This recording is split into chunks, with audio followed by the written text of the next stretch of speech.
Many existing expats already present in the Philippines may not have taken the necessary steps in carefully reviewing both their mental, financial, and overall current health and potential future health risks.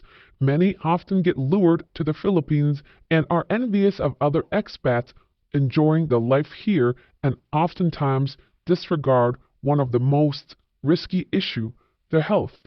We are not going to refer to a minor procedure, but a worst case scenario involving a major health condition or emergency that could occur anywhere and anytime. Despite and after having premium medical care or even international care, imagine you suffer a stroke and require immediate attention. Picture for a moment if that were to occur during the day around 9 a.m. and you need an ambulance. Visualize traffic on the busy streets like on Monday morning. Assuming the hospital has an emergency line for an ambulance. Time, how long you can contact hospital for an ambulance and how long before they pick you up and pick up your call. Or knowing the line is busy when you call, what do you do? Call again? You can try grab as backup. What happens if you are unconscious and nobody to assist you? After several attempts, finally able to talk to someone, state your emergency. What happens if they only have a few ambulances and there is a wait? What do you do next? Assuming they can send you an ambulance, how long will that take? They need to dispatch an ambulance and fight traffic. Once arrived, they will need to perform any necessary prep work like check for heart rate and BP. Now, how much longer to get to the hospital? And account for traffic another hour? Also, ask yourself, how much time has elapsed? Would you feel confident the medics are able to keep you alive during that entire time? Once at the hospital, you'll still need to get checked in to register and get admitted. You are lucky to handle that yourself. Most hospitals require a cash deposit on the spot. You are not treated. Once admitted, you are lucky to be seen right away, assuming you are not the only one in the hospital that has an emergency. Another big question is, who will be the designated physician to diagnose you?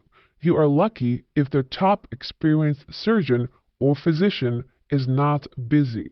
What happens if their only available staff has only less than a year medical training? Pray or gamble that they don't look at you as money maker and think of ways to make money out of you. The previous was just a worst case scenario that could take place during the day. To put this into perspective, a few known American YouTuber expats recently passed away due to either deteriorating health conditions. Another young American did so while visiting the Philippines and did a toy drive for kids. He didn't have insurance and ended up dying after an operation. It's known that many Philippine celebs go overseas to get medical treatment for a reason. Even prominent local celebrity Chris went to America to be seen for health. Also, an American YouTuber, Will, seeked medical care in the U.S. U.S. has some of the world's best medical centers like treatment for cancer, etc. When it comes to longer life and reputable medical care, the U.S. cannot be beat. Calling an ambulance and getting you to the hospital and admitted is quick. For those that have small kids, you'll need to take account for their wellness as well. Luckily, most of my kids' medical care has been done in the U.S., but did take my son at a neighborhood home physician in the province for coughing. Doctor mentioned it was likely a minor case of bronchitis. Just glad they have access to world-class care in the U.S. That was one person's thoughts regarding the Philippines' medical care and emergencies. The sad truth is this is common in the Philippines. It happens daily, and the problem is it doesn't get talked about enough on major channels, not channels that only paint this place as a wonderful paradise. The sad truth is, if an emergency happens, you have very low chances of surviving.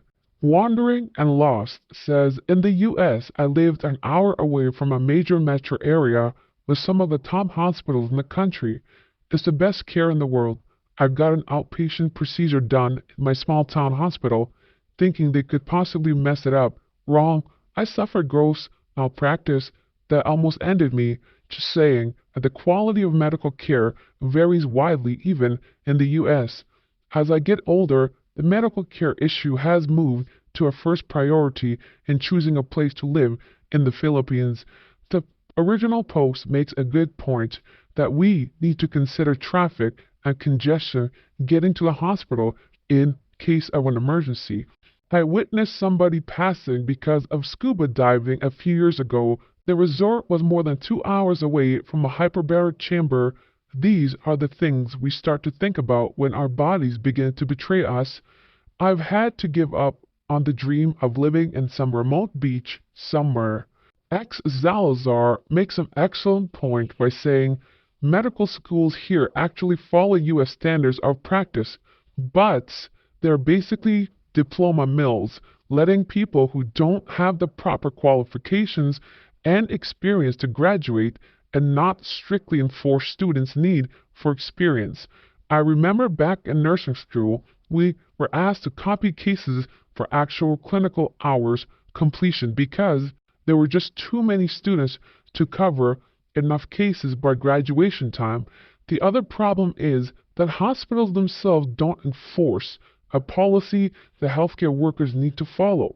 I can only assume it's because there isn't a higher legal body supervising practice or supporting those affected by it.